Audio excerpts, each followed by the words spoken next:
Hey everybody, this is Stu Smith with another Tactical Fitness Report, and I have a special guest today from Renaissance Periodization, and we're going to go and explain that. But this is Nick Shaw, I guess the founder, president of Renaissance Periodization, RP Strength.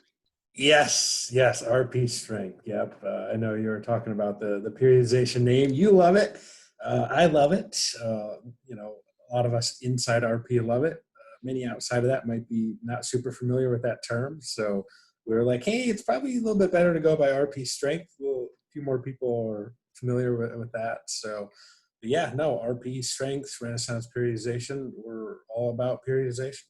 Yeah, so we'll talk a lot about what Renaissance Periodization does, but I always found it really bold for anybody to go into the fitness business and have periodization as part of their name, part of their marketing, because it's hard to explain. I know when I am giving presentations, and it's mostly to the tactical populations. We've got some military, law enforcement, firefighters in there. I always ask, how many of you have ever heard of periodization? Right? And I might get one or two hands up. Maybe they're just not listening. I'm not sure, but but not many people. I see people shaking their heads like, no, what is periodization? And then I say, how many were athletes in high school? Right? What'd you do before football season? What'd you do before, during the season? What'd you do after the season? Right? That is a periodization style of programming. Things change in different cycles. And so people have been doing periodization for probably most of their lives. They just don't realize it. 100%. So what, just tell us about your journey, going from college kid, what did you do after college? And then when did you decide to become a, entrepreneur in the fitness industry? Yeah, totally. So I forgot to say, thanks for having me on. Really Oh, no appreciate problem. it, No first problem. and foremost. Yeah, so I went to school at the University of Michigan. So I was born and raised in Michigan, like real small town or whatever. I guess family was Michigan fans, so naturally I was a Michigan fan. And it's a good school, of course, too. And Sure. it's always a goal of mine to go there. And so I set out to do that and was able to. Went to school there. I was really big into sports too. Like I actually ran in high school. That was my thing. Most Nice. people that look at me now, they're like, "You had to have played football." Actually, I was a runner. So um, I just love sports and love all that, and got into kinesiology at the University of Michigan. And at the time, it was a little bit of a fairly new thing that they had, sort of this whole kinesiology school. So this was 2005. I mean, actually, real quick, they're in 2020. They're about to unveil this like huge new kinesiology building right on like the main campus. So it's completely transformed. It's like a really, really popular, growing thing now. Whereas 15, 20 years ago, I told people kinesiology, and they're just like, "What? Like, are you Yeah. What is speaking that? English?" Yeah. Yeah, totally. So that's really cool to see. It's really, really cool. And just like the growth of fitness, probably the last 10, 15, 20 years is really awesome. But yeah, long story short, went to school there, actually was lifting in the student weight room. And this other guy was, squatting like 405, perfect form, full range of motion. And, my roommate at the time, we were like, we got to chat with this guy, because you don't see that very often at a student weight room. Like, come on, no Yeah. one's That's a doing good that type point. of stuff. And so we started chatting with him, and his name was he was Mike Israetel. He wasn't a PhD yet, and he was running the powerlifting club at Michigan. He was like, he saw us working out. He's like, "Hey, you guys need to, you should come join the powerlifting club." And we did, and so we started all training together, and that was sort of how I met him. He's a co-founder of RP with me. He went on to Appalachian State to get his master's in strength and conditioning. I was 2 years behind him in school. When we both graduated, we went out to New York City to work as personal trainers. So we were like in Manhattan, Oh, training. wow. That's kind of a hard place to train. Yeah, Yeah. funny. Yeah, funny story. I had never been to New York City. I knew that I was graduating soon. Senior year of college. I was like, man, I don't really know what I'm going to Pretty do. bold. Totally. And he was like, "Hey, I just interviewed for a job here. Like, you should come be a personal trainer in New York City." And I was like, "All right." I love training. I was, pretty into like powerlifting and bodybuilding at the time. So I was, my whole life was essentially lifting. So I said, "Yeah, cool. I can help people work out all day, and I get to work out all day too." Basically, I was like, Win-win. New York Yeah. City, sure, okay, yeah, whatever. So we started there for about a year. A year later, again, my buddy was always really advanced in how he thought, and it's kind of funny. Like some of the maybe periodization concepts we probably accidentally were doing in our early training days without really realizing it. Like there was maybe some core basics there, but Mhm. funny enough, I think like we accidentally stumbled upon the idea of a deload. And it was like I was squatting and I would keep progressing, for like 3-4 weeks at a time. And then after about 3 or 4 weeks, I just would have my next workout would just tank it. And I was like, huh, wow, that's really weird. Or like every other deadlift workout that I had would be good.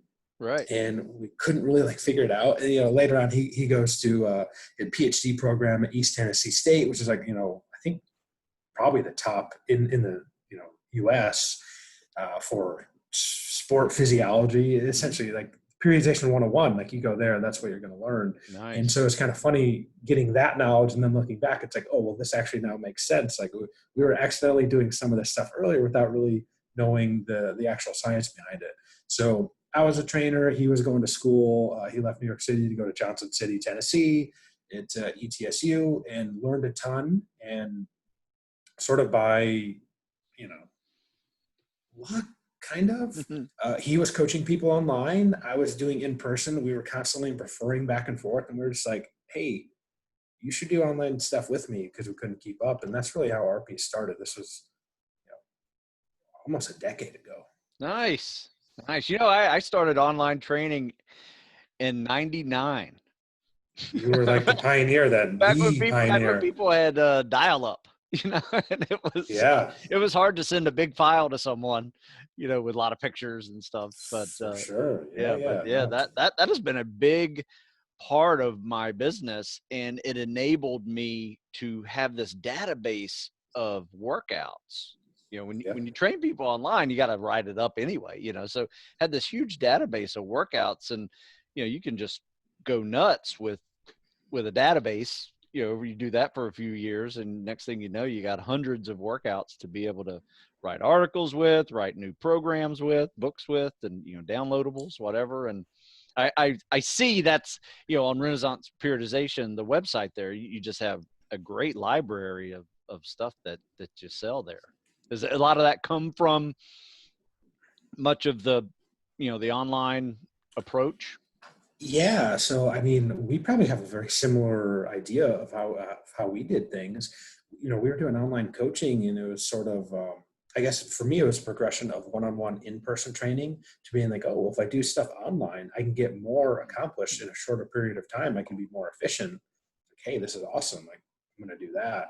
And then from there, it was then you're doing online coaching. That's great. It's more scalable, so that helps. But then what's the next step? And the next step was we got into the idea of digital products, and so we started doing ebooks, which is Yep. really easy. And that was sort of another eye opener where we go, wow, like we can really sort of scale this and help even more people, which is really the end goal, to help as many people as you can.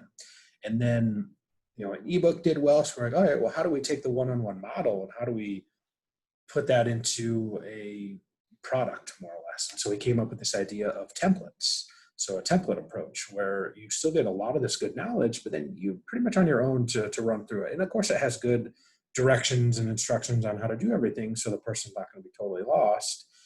And this was another eye opener, and it just allowed us to maybe work with a couple hundred people. Right. So like maybe ebooks, like 1,000, couple thousand, something like that. Yeah. Maybe to like now these were, instead of having to pay $500-$600 for a coach to write personal programs for a span of a few months, we were at the point where we could basically sell them for $100. And so it really changed the game for a lot of people. And then when people started getting results from them, talking about it online, it really started to blow up. And that was really cool to see. And again, we went from helping, maybe hundreds or small thousands of people to like tens of thousands. Yeah. And it was like this really cool evolution over time to see. Do you remember the first ebook you sold in that moment? Oh, yeah. Oh, yeah. I Oh, do too. 100%. I remember the first ebook I sold, and it was overnight, and it completely changed my mindset on how I was going to create a business around training. You know, I was Mhm. working out and writing about it.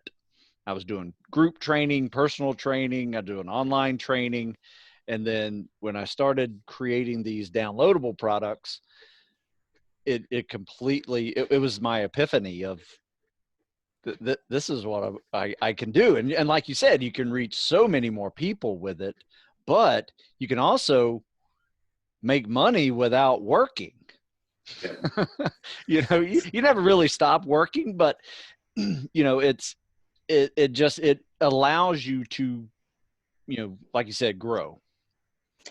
100%. I look back at our first ever ebook and it's almost laughable, the Oh yeah, quality. absolutely. If you don't cringe at some of the first stuff you've ever created, you haven't evolved. Yeah, totally. That's what a lot of people say for sure. And again, it wasn't the content. The content was actually very, very good, and it helped tons of people. And that's what sort of established our reputation. Because this is way back in 2014.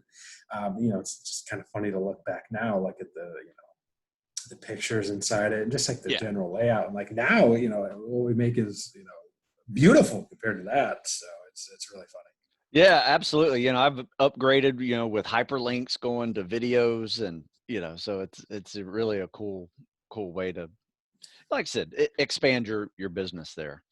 Totally. Where would you say your prime, customers, fitness is such a huge market, and for somebody to have a fitness business, if they're going to be a good fitness business, they typically have a specific genre that they focus on, versus just being so wide that think you're going to cast the net over everybody. Like for me, it's military, law enforcement, and firefighter. I try to focus on that style of training, and that's my world. And Yeah. how about yourself? Where do you find people who listen the most to what you guys put out? I would say it's probably a bit more of they're already into lifting in some pretty decent capacity. So we're not talking total newbies off the street that are doing body weight stuff at home necessarily. It's probably people that are. I mean, CrossFit is probably the best example.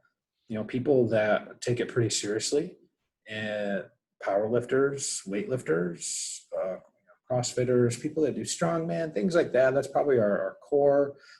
One of the great things about CrossFit is if you take any one CrossFit gym, that let's say they have a couple hundred members, only 10% or so are the higher level competitive folks. The Sure. vast majority are just looking to get into general better shape, lose Right. fat, look better, things like that. And so that's been a really good sort of segue for us into a little bit more of a mainstream audience while still being people that care about their looks and care about fitness because they're in that group setting. So for that, I would say that's kind of our bread and butter, so to speak.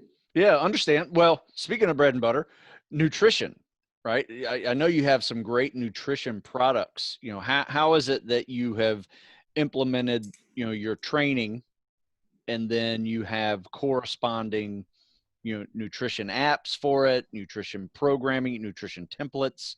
How does that work for you?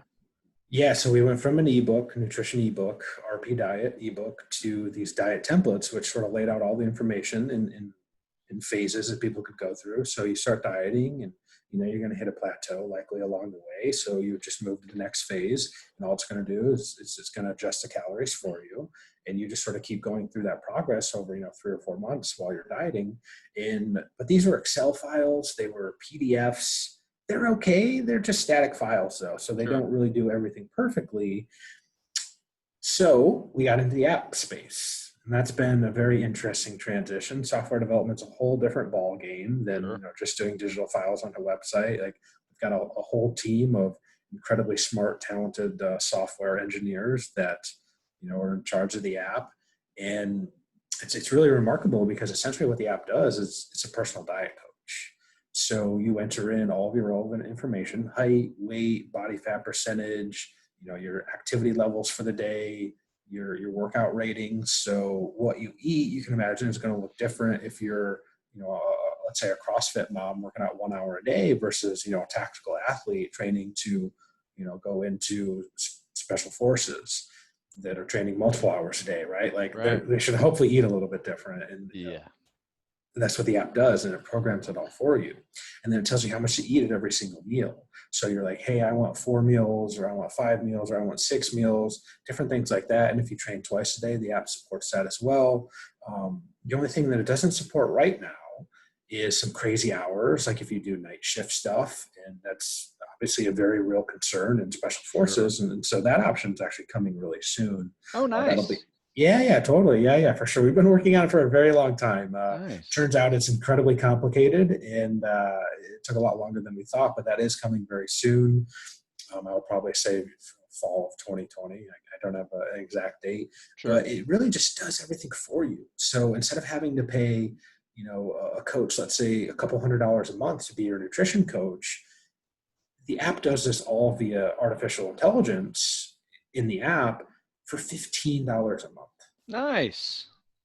And again, it just increases that scale. So here's some really interesting stuff. So we were able to pull a bunch of data from 10,000 completed diets in the app, and we were able to look at, well, like, what are the people that are most successful, like what are they doing? And we were able to determine, well, okay, well, now we can make better recommendations for people as to like how much weight you should aim to lose each week, how long your diet should be. So again, it allows us to get all this really cool data. And again, so if someone now signs up for the app, I don't know if this is built in right now today, but again, like it just allows us to make better recommendations. So if you go to choose really hard or aggressive goals, the app's going to tell you, it's going to give you a little warning, like, hey, are you sure you want to, maybe lose that much weight? Like it's going to be really, really tough, Right. which is good. And so again, it just allows a lot of cool data for us to help even more people. And it's like, because of one coaching or whatever, it's really hard to compile all that Sure. data. But with an app, I mean, that's literally, we have data scientists to help go through all that and make recommendations. It's just so awesome. And the way the world is sort of evolving and everyone's on their phones and apps, it's just a really powerful tool. So, I mean, that's kind of really our bread and butter right now. And again, at $15 a month, it's a no-brainer. Man, that's really great. Because I will say this, for most people in the tactical world, they definitely have the physical side down. Probably even too much sometimes, probably border on the overtraining, especially depending on their goals. And to have the nutrition tied down is the big challenge. Have that figured out, because like you said, you're right. There's issues with sometimes sleep deprivation. There's eating MREs for multiple days of the week, Yep. where you're not getting the prime nutrition that you could. But when you can, it'd be nice to, like I said, have a program like that. I think that's going to be really a neat thing that I will start promoting for you on this side, because that is something that, like I say, I always refer people to people who talk nutrition, because I'm not a nutritionist. I can say, look, move more, eat less, and that gets to the extent of my weight loss advice for most people. Sure. Yeah, sure. That's a very important part. If you want, we can just kind of chat a couple of the basics about Sure. nutrition. And I mean, more or less, like that's a pretty good start for people, especially if they want to lose weight. We'll start decreasing how much you're eating. Again, a lot of people don't even realize how much they're eating, because if you have, drinks with calories in them, or people are maybe the best example is, oh, I just had a salad. Okay, well, what was in that salad?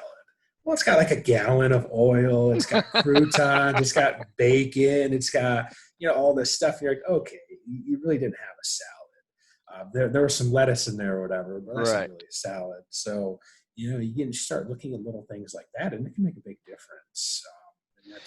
And Yeah, that's you kind of the have to basic. keep track of it. I mean, that is something that I've learned probably post 35 years old, when I could no longer outwork my diet and had to really start focusing on, I always ate fairly healthy, Sure. but I knew I ate too much. Like the old 20-year-old me was used to eating a certain way, right? And then you take those habits into your 30s, into your 40s, and you realize that I'm eating too much food, Hmm. right? And so it's real easy to gain that 5 pounds a year, over the course of 10 years, and you're 50 pounds overweight.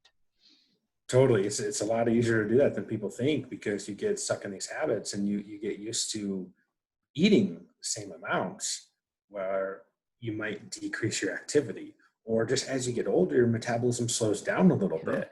And so maybe it's not a huge thing, but it just sort of gradually builds up over time. Like you said, you know, how easy is it to gain 5 pounds in a year if you're accidentally overeating a little bit? It's not that hard to do. No. You go out Friday night with your friends and have some beers and wings and pizza or whatever, you can easily consume a couple thousand calories, and it's all delicious and you don't really even realize it. You do that for a couple months or whatever. It adds up. And so what I think you nailed it, the accountability aspect of having something to sort of write down or acknowledge what you're eating. Something like MyFitnessPal was the original thing that Sure. everyone used, where you are tracking what you're eating. And again, for a lot of people, just acknowledging that, seeing it on, in the app, or saying, oh my gosh, like, oh, I actually ate all this much today. It just gives this insight that, a little tool there to make sure you're not going super crazy with things. Our app's sort of like MyFitnessPal. So it has like a barcode scanner and whatnot. But with MyFitnessPal, it's just a diary, right? It's Sure. just, dear diary, today I ate XYZ. It doesn't give you any guidance. It's not going to tell you, hey, based on your goals, you should eat this many calories, or you should eat this many macros at this meal. So if you get done training, you might want to have a higher carb meal post training to help you recover, give you more energy, help replenish all those glycogen stores that you just probably annihilated, Sure. because you were just working out for a couple hours, something like that. Whereas like MyFitnessPal just doesn't do that, but our app is going to account for all that, and it's going to help you with that. And again, like something like that's a little bit more important for people that are training multiple hours a day, training very hard, training multiple sessions per day. You start to have to factor in the nutrient timing a little bit more, and that's what our app does. It's really a specialty app that's going to give you a pretty much exact diet of what you need based on your schedule, lifestyle, all that stuff. Man, that sounds incredible. I'm really, I'm really excited to see it. I have not seen the app yet. That's my to-do list today. I will be on I'm that. I'm a little biased, but I happen to think that it's a pretty cool tool as well. So No, I like I said, I've been. In fact, let me share my screen here, because I have. I think I have you up here totally. somewhere. I had Renaissance. There we go. So here's your website. Renaissance Periodization, Familiar. RP. Right. This is you. So you got all kinds of great, success stories. You got a store where you got the diet. You can get the app right there. Training templates, ebooks. You got apparel, gift cards for people who are into fitness, and you just don't know what to get them. Bam, right there. This would be a good gift for somebody. Yeah, bestseller diet app. Love it. So yeah, Yeah. this is where you guys are, man. And like I say, you guys are like tearing up the science behind periodization too, but taking it at such a consumable level that it doesn't feel like a science class. Yeah, I think really that is the secret. That is the trick, because it can be a complex topic. And, luckily, Dr. Mike Israel, so he's been a professor. He was a professor for, I don't know, 5-6 years. And he literally taught all these concepts in class. And so one of his many skills is the ability to take complex ideas and break them down into very digestible information.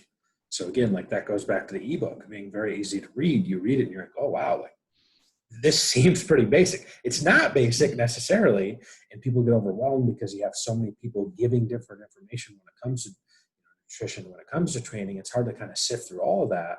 So if you have some experts that can lay things out, very easy to understand, it just goes a long way, and it helps kind of break down some of the myths and all the misinformation that's out there.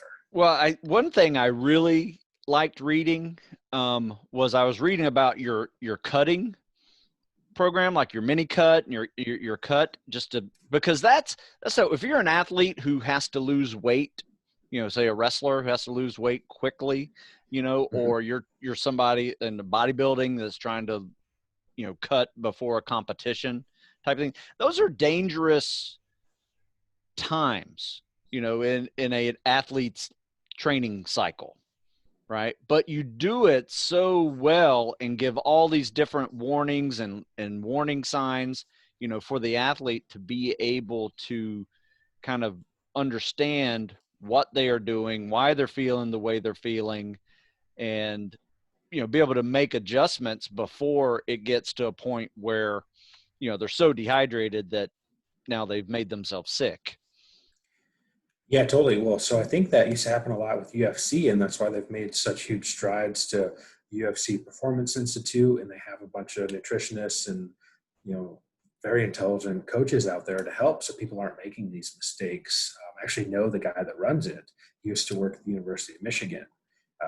Good friend, really smart guy, very well versed in periodization concepts when it comes to training. So, they've gone a long way to do a lot of that.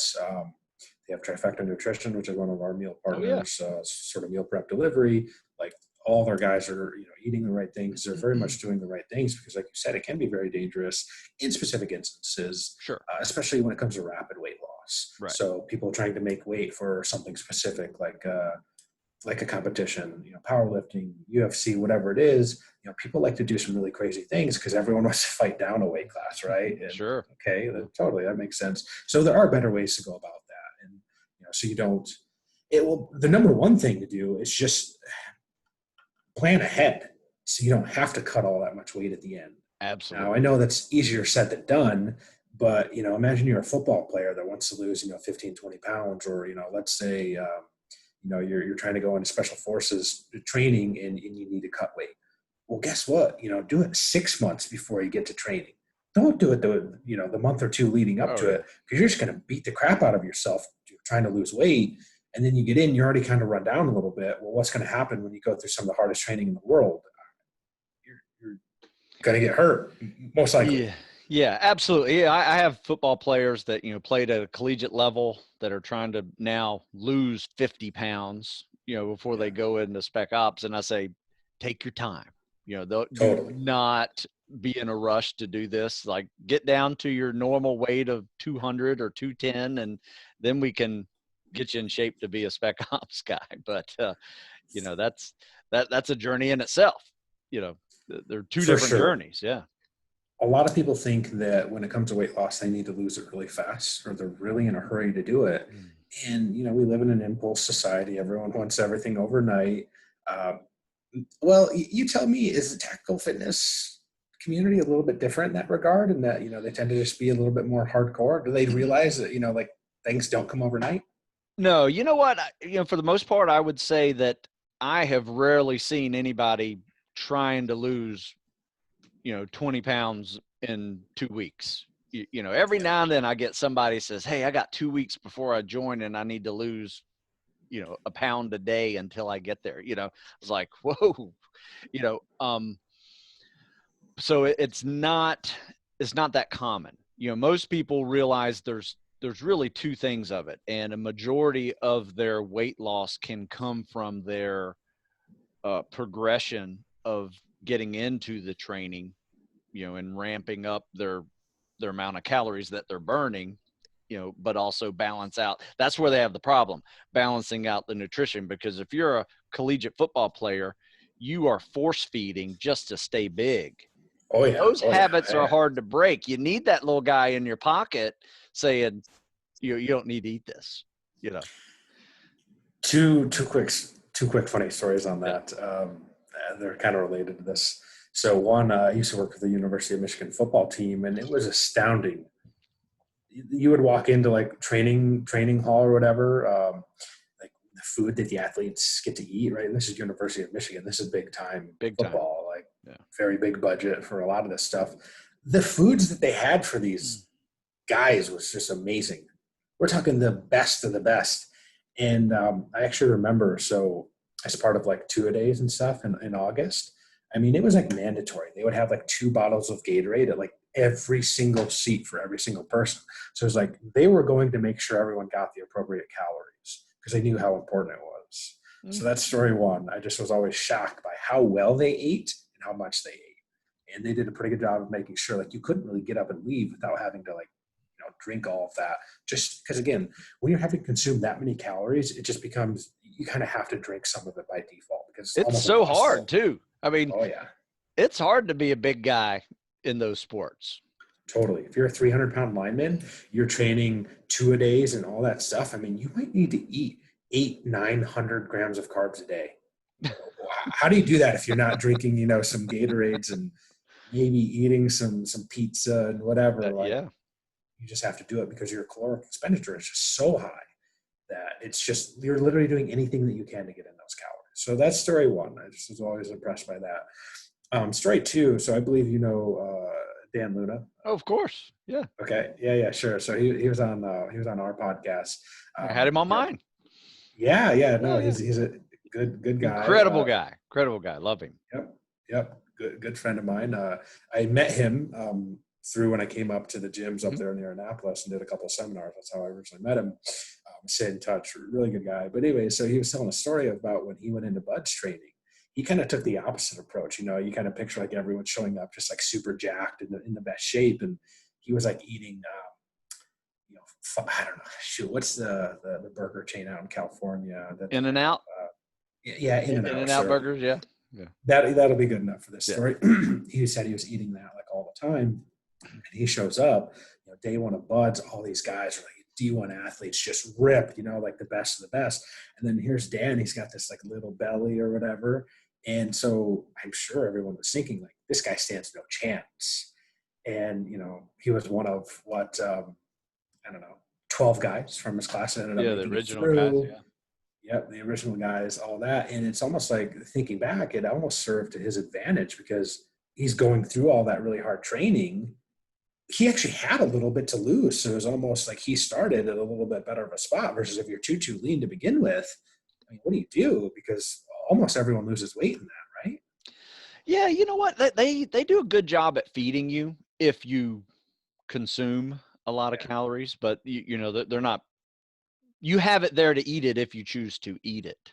Yeah. Right? So if you're not used to eating a lot of calories at the end of a day, like I played football in school, so that was a thing. You just ate for the next day. So going into Buds, it was pretty common. So I actually never gained or lost any weight. I like stayed right there, the whole time. And I'd say there were skinny guys that put on weight, and there were bigger guys that lost weight.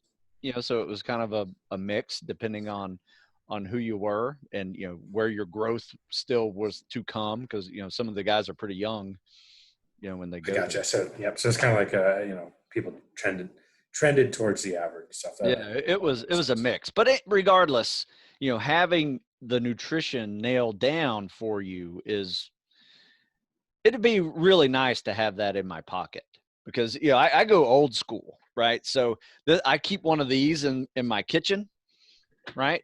And I write down everything that I eat, right? But that's good. You have to, right? And how much you eat, and then I do the calories a little bit later. But I realized there was a time when I was trying to drop some weight after a heavy lift cycle. I just wasn't feeling right, so I tried to drop like 20 pounds. So I wrote everything down that I'm eating, and I realized that there was a hole in my diet, and it was called peanut butter. Right? Yeah. Peanut butter, you take a spoonful of peanut butter, that's a couple hundred calories. You do it later in the afternoon, do it once before bed, you got yourself 600 calories there that could have been a deficit, but you now just went into a surplus. And you're wondering why, man, I'm just stuck here. Why can't I lose it? And then I figured it out. I was like, I'm just going to take out my peanut butter and I should be in the zone. And sure enough, boom. Yep. Pound and a half, 2 pounds a week coming off. Right. So it was, So that's why you need to write things down. That's why you need to have, if you're bigger into technology and you like the apps, that's why you need to have things like that to remind you. Totally. You would be shocked at what like an actual serving size is of peanut butter. Like a tablespoon or maybe 2 tablespoons. Nobody's eating that much. No, it's heaping. It's a heaping tablespoon that I can barely put in my mouth. I mean, that's Exactly. Yep. And that goes back to like, oh, I just had a salad. Well, you ask someone. So when I worked as a personal trainer in New York City, it was almost comical. You'd ask these people like what they were eating, and almost every single person would say the exact same thing. So these are like really, busy corporate types, business execs and all that in Manhattan. They'd be like, oh, well, I eat pretty well. I have like an omelet for breakfast, and for lunch I'll have a salad, and maybe at dinner I'll have some like fish or chicken, some veggies. And you're like, oh wow, okay. Meanwhile, this person's like 30, 40 pounds overweight. And you're like, okay. Yeah, There's a leak in that diet. yeah, like, okay, just tell it to me real. Like, you're not counting the 4 glasses of wine every night. You're not counting the, dinners out with like other executives where you're eating a massive steak that's, covered in a gallon of butter or whatever that makes it taste delicious. And, they're not counting their couple handfuls that they'll sneak of pretzels or M&Ms or whatever that are at the office. And, they're not counting their coffee that's got a gallon of cream in it and all this stuff. It's like, okay, you add all that up and it's like, okay, now it makes sense, because instead of maybe being at a maintenance level where calories in, calories out are about even, now you're in this surplus of, Sure. like you said, 500 a day. Well, guess what? 500 a day for a whole week, you're going to gain a pound. Yep. So you do that for a couple months straight, all of a sudden you can be up 10, 15, 20 pounds without really even realizing it. Yeah, absolutely. I mean, it is that easy. It Yeah. is absolutely that easy too. What I try to do is I try to have a caloric deficit, a couple hundred calories. If I can go 500, that's even better, Mhm. uh, of food. But then I try to have a caloric deficit of workout as well, right? So at the end of that cycle, at the end of that day, I've had 1,000 calorie deficit. Yep. Right? Does that make sense? So I don't do it all with nutrition. I do try to do it half and half Yep. with exercise and nutrition. And that has been the 1,000 calories that can either make or break you. Because you can go either way. You can have, a little bit less exertion and not burn as many calories. You can have a Mhm. little bit less of food that you intake and not eat as many calories. But somewhere it will either balance, or you'll have that surplus, or or deficit, which is the key. But I have seen people go variety of ways. I'm sure you have as well, that it's either too much or not enough or just right. And it's a hard balance to do without Mhm. keeping track of it. That was the whole synopsis of this. I'm just trying to say you got to keep track of it, because you just, even if you're pretty disciplined, it's hard to really know if you're in a caloric deficit or not at the end of the day. For sure. I actually love that you brought up the fact that you can create that deficit from a variety of ways. It's not just eating less, it's actually moving more. And Sure. again, a lot of people really love to train. It's not Yeah. it's not not hard. I mean, it is hard, but That's the easiest part of my day, is working out. The hardest part of my day, sure. like the memes we've both seen, is that the eating, the rest of the day is the hardest part. Totally. You work out for 2 hours a day. That's 8% of your day, roughly. You have 22 other hours that you have to account for everything else. And that's sleep, recovery, that's nutrition. It's all of that. So, again, it's not just really one or the other. If you really want to perform at your best, you have to kind of get all of that stuff in line. And that's, essentially how we got started was, well, how do we help people optimize, right? Because if you take someone that's pretty decent and you can optimize all this stuff, they're going to go from average to probably pretty good. You take someone that's really talented and then you optimize stuff. I mean, that's how you get great elite athletes, Yeah. right? Like you give someone that already has some talent and then they work hard and then you sort of optimize everything on the sports science part. That's really when you start to see some cool stuff. Yeah. 100%. I love that. So tell me this, what's next for RP Strength and Nick Shaw? Yeah, yeah, awesome. So really, I guess just a big focus on the app. So the cool thing about software development is you can always be updating and improving. And we're taking customer feedback, for example, the whole night shift thing.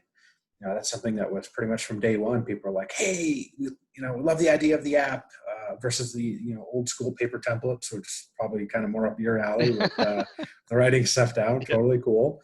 But everyone's like, we want X, Y, and Z. And we're like, okay, great. Well, we're going to do X, Y, and Z. And so, here we are. Just every few months, there's a big update coming out where we'll improve features, we'll add some stuff, tweak, refine. And again, you just get to compile all of this data over time. So the longer and more users we have, we start to develop and track all this stuff. It's just really cool. We can give better recommendations. For one example, like we can sort of improve messaging around when people end a diet. Well, what do you do? Anyone can lose weight, right? It's not that hard. Mm-hmm. What is hard is for people then to take that weight loss and then sustain it going forward. So the idea of weight maintenance afterwards. So let's say you lose 10, 15 pounds. Well, a lot of people put their weight right back on, right? They kind of go back to their old eating habits, or they sort of wrongly assume that, they can go back to eating how they were before. And it's like, well, you can't actually do that, because let's say you're a 200 and you go down to 180. Well, if you start eating again like a 200-pound person, like that, surplus we talked about, you're going to go right back up.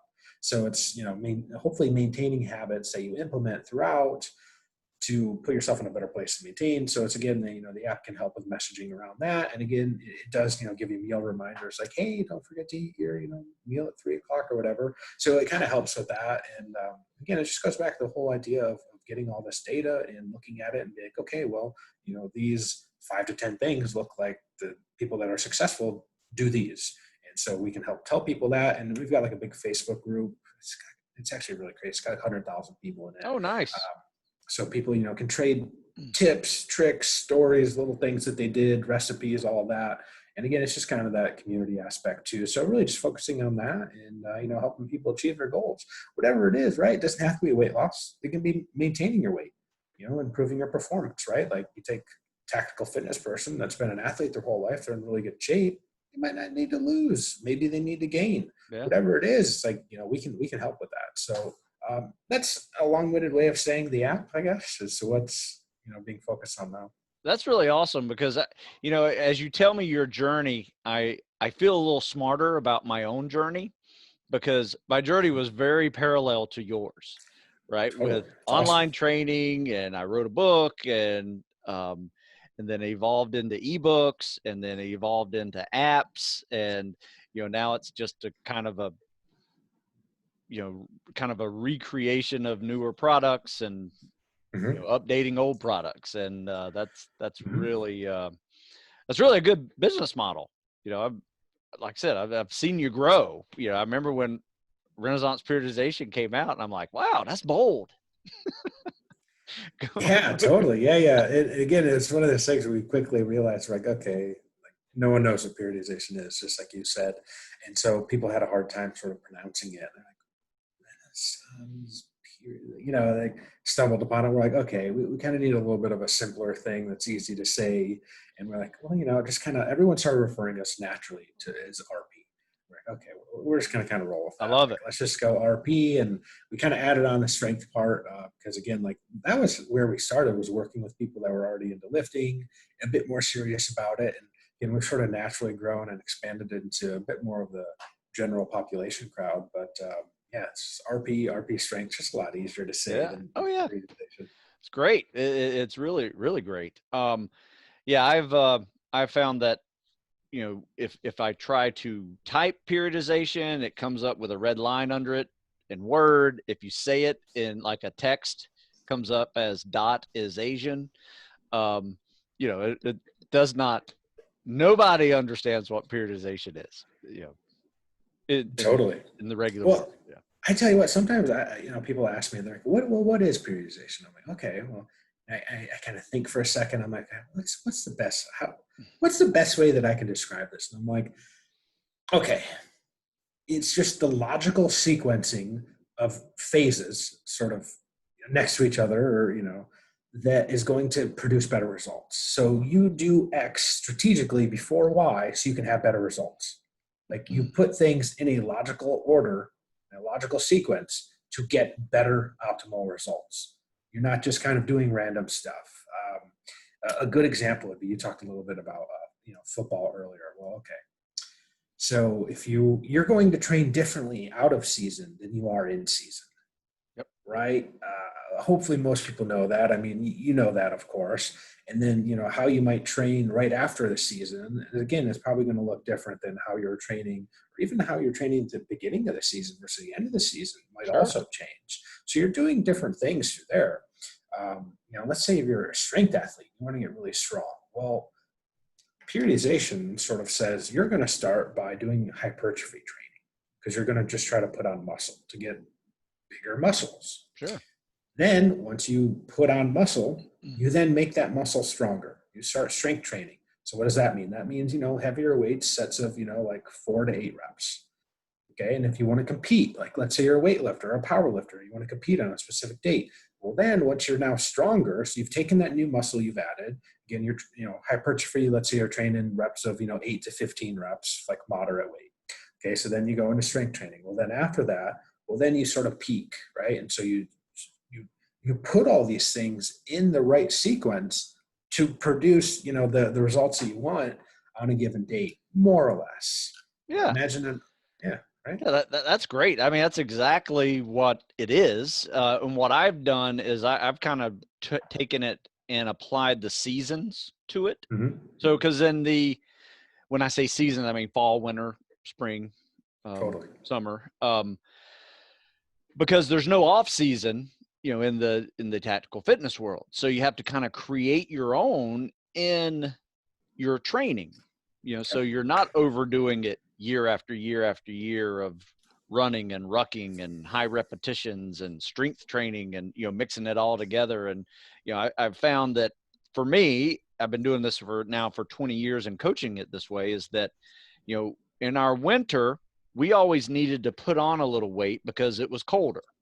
It was colder in the water. We were diving. So it actually have a tactical purpose to start in the fall with some progression into weight training. So some hypertrophy, some strength training. We focus on strength and power, a lot less running, but we'd still throw in some non-impact activity just for the cardio, so we'd still do some swimming, and then we'd ramp it around, go through the winter like that. And now it's spring and summer, and we would ramp up the running and the higher repetitions and the calisthenics and slowly pull off the weights and kind of focus on the muscle stamina, cardio, endurance for a good cycle.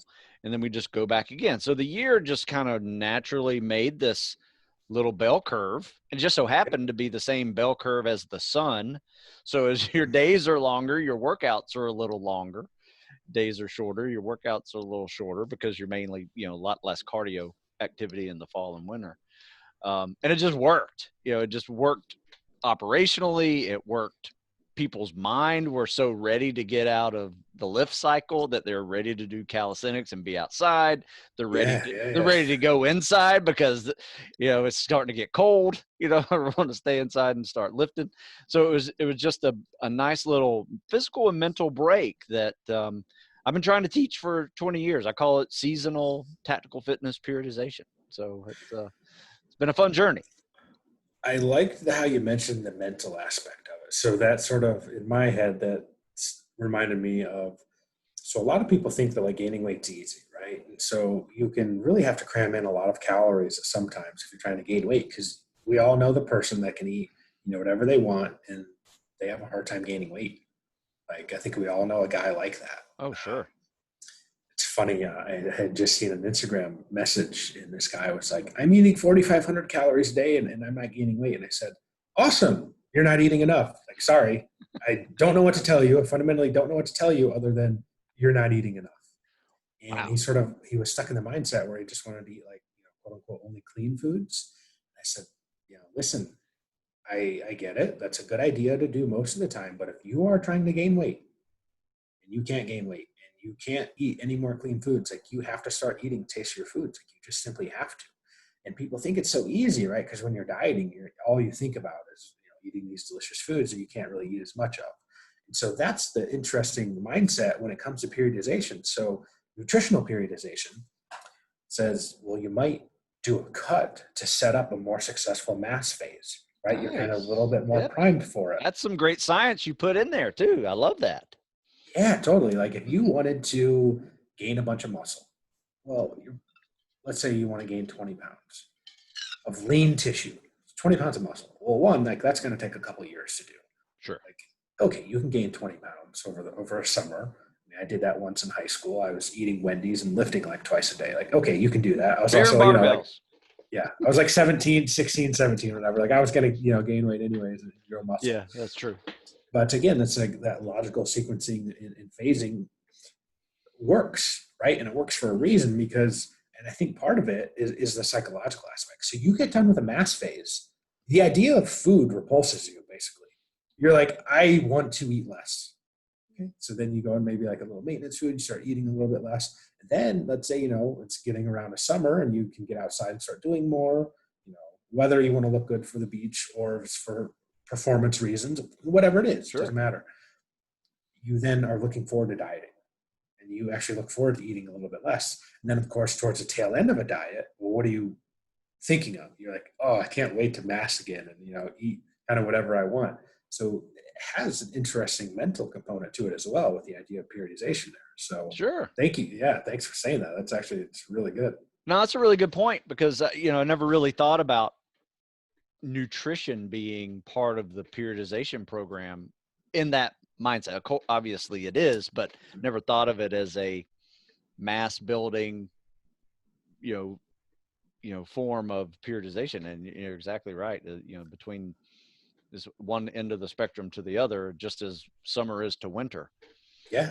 Yeah, totally. Yep. Yep. And so like, and again, as an example of the app, like you can do all that stuff in the app. You can do a cut phase, you can do a maintenance phase, you can do a gaining phase. It really doesn't matter. The app's going to help you with all of that. So if you were someone that wanted to, cut in the summer and then come the fall time, you're ready to put on some weight, or in the winter, you want to gain weight, you're ready to bulk up, do more lifting. It's awesome. I also really loved how you mentioned that when you guys were doing like the gaining phase, you didn't eliminate all cardio. You just started doing less. It's not like it's not a 0 or 100 thing, right? Like It's a spectrum. You need to keep some type of base, and I don't need to tell you this, but that's really periodization, right? Like you can't focus on everything all the time. So you pick things strategically to focus on a little bit more, right? So you do more lifting. And by default, if you're doing more lifting, like you can't also be doing a crap load of running and all that. So you do more of one thing, you sort of give up a little bit else. It's trade-offs in there. Yeah, absolutely. Yeah, there's just elements of fitness that just don't grow well together. And I think any weightlifter will tell you that, a lot of cardio is not going to help you gain weight.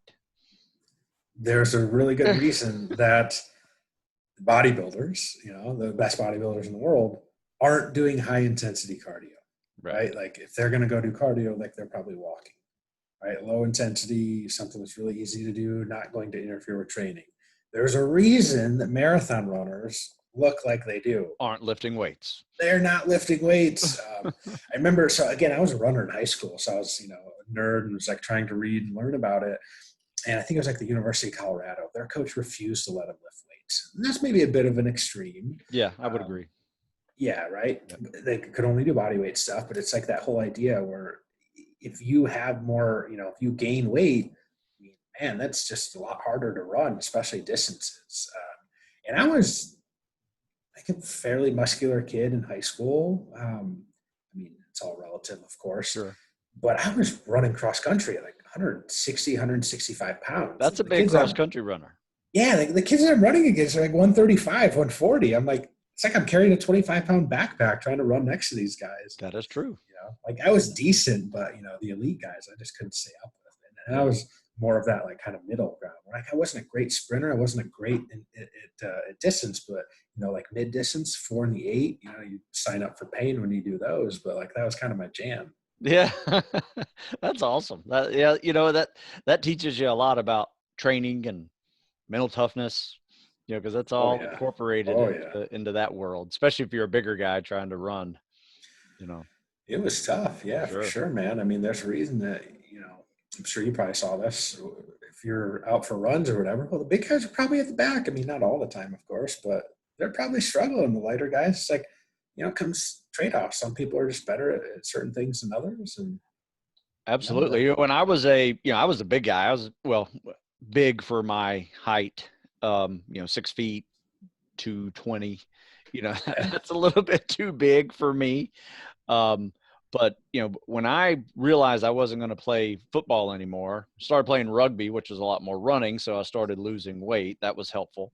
And then I got the idea of training in spec ops, and I didn't lift weights for 18 months. I just tried to turn myself into this cardio machine and started doing triathlon type training and calisthenics, and, after that, I was actually a pretty good spec ops candidate, but I still had maintained some strength from a life of, strength Lifting, yeah. athletics. It picked up my old 1 rep maxes again after, training was done, in about another 6 weeks, I started lifting again. So it's, for those strength guys who think they're going to lose all their gains, when they go into these, hard cardio cycles because of a different type of goal that they're setting, you can get it back really quickly.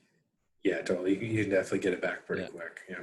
Yeah. So anyway, that's part of some of the myths I have to try to help people realize, because I can't tell you how many people come into this, tactical fitness world of, I just don't want to lose my gains. Right. I'm like, well, do you want to learn how to run? Because I mean, Exactly. you're going to you have to run some too. So yeah. There's some pretty big trade-offs there. Even for me now, I'm like, so I'm 5'9", like I'm not super tall. I'm like 215, like Ah, fairly that's muscular. big.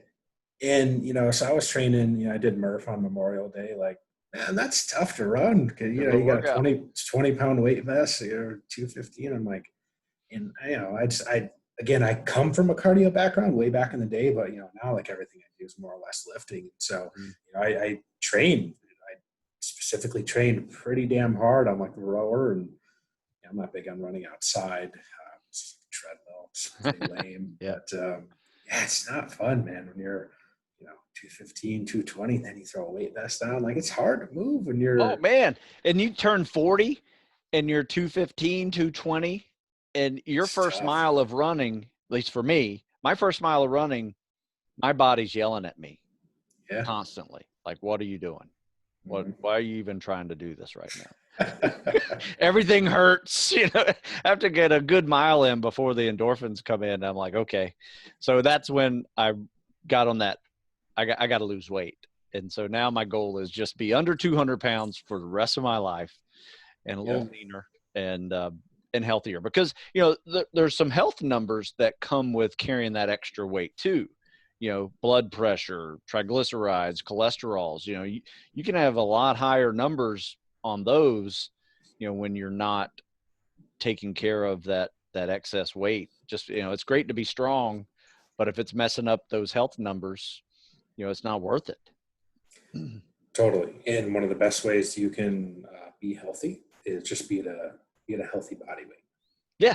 It changes a little bit for everyone. Taller people can get away with being heavier, of course, but yeah, if you're a bodybuilder, powerlifter, 250 pounds, you're my height or whatever. Okay, you're that's not a longevity game.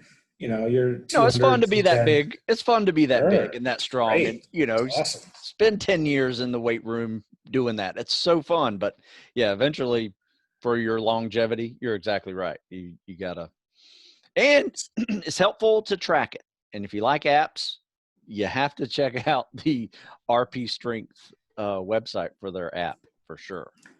Yeah, totally. Thank you. Yeah, I appreciate that. Yeah. But like I said, that is on my to-do list today, to be on this RP app. And then maybe I'll show an Instagram photo of my abs in a few months. You should. Yeah, that's now you're talking our language, man. That's our MO. Go to the RP Strength Instagram. You can see all sorts of pretty cool stuff, man. Yeah. And people lifting, Yeah. before and afters, all that. It's cool. So what I will do here is, first of all, thanks for this conversation. What I'll do is I'll put all your information and links in the description below, so people Awesome. can find where the app is, where your website is, Instagram and all that, where to find you. And yeah, hopefully you'll keep growing. Totally. Thank you so much. So thanks for having me on. Also, just a quick thank you to, all the men and women out there, servicemen, first responders, LEOs, all that. It's a kind of rough year maybe for a lot of them, but I just want to say Yeah. thank you. Yeah. Yeah. No kidding. No kidding. They definitely deserve our thanks for that one. But Absolutely. anyway, I want to thank you again for your time. This was a great conversation. Love talking periodization to smarter people than I am. And You're too nice there. You're way I, too nice there. I appreciate, you sharing, your journey with everybody as well. So until next Great. time, my friend. Thanks again for having me on.